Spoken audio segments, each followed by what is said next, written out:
Albert Einstein once said, everybody's a genius. But if you judge a fish by its ability to climb a tree, it will live its whole life believing that it is stupid.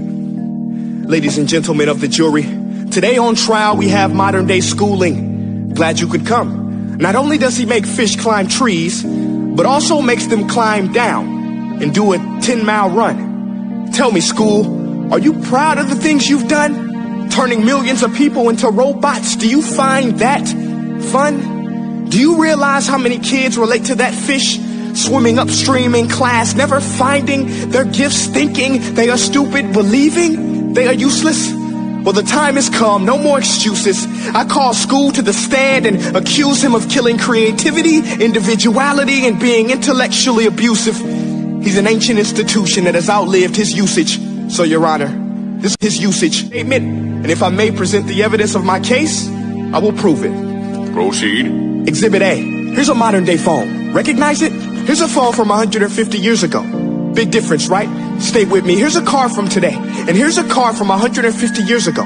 Big difference, right? Well, get this. Here's a classroom of today. And here's a class we used 150 years ago. Now, ain't that a shame? In literally more than a century, nothing has changed. Yet you claim to prepare students for the future?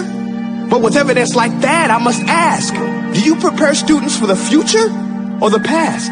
I did a background check on you and let the record show that you were made to train people to work in factories, which explains why you put students in straight rows, nice and neat, tell them sit still, raise your hand if you want to speak, give them a short break to eat, and for 8 hours a day, tell them what to think.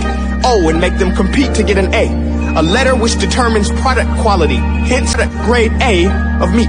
I get it. Back then, times were different. We all have a past. I myself am no Gandhi. But today, we don't need to make robot zombies. The world has progressed. And now we need people who think creatively, innovatively, critically, independently, with the ability to connect. See, every scientist will tell you that no two brains are the same. And every parent with 2 or more children will confirm that claim. So please explain why you treat students like cookie cutter frames or snapback hats, giving them this one-size-fits-all crap. Watch your language. Sorry, Your Honor. But if a doctor prescribed the exact same medicine to all of his patients, the results will be tragic. So many people would get sick, yet when it comes to school, this is exactly what happens. This educational malpractice, where one teacher stands in front of 20 kids, each one having different strengths, different needs, different gifts, different dreams, and you teach the same thing the same way? That's horrific. Ladies and gentlemen, the defendant should not be acquitted. This may be one of the worst criminal offenses ever to be committed.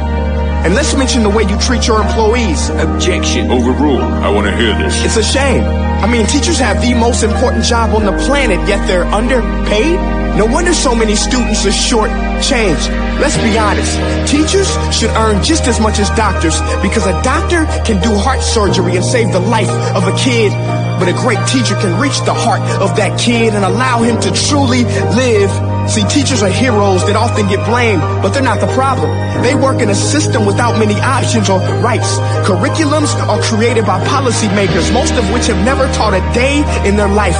Just obsessed with standardized tests. They think bubbling in a multiple choice question will determine success. That's outlandish. In fact, these tests are too cruel to be used and should be abandoned, but don't take my word for it. Take Frederick J. Kelly, the man who invented standardized testing, who said, and I quote, these tests are too cruel to be used and should be abandoned. Ladies and gentlemen of the jury, if we continue down this road, the results will be lethal. I don't have much faith in school, but I do have faith in people. And if we can customize healthcare, cars, and Facebook pages, then it is our duty to do the same for education, to upgrade it, change it, do away with school spirit, because that's useless.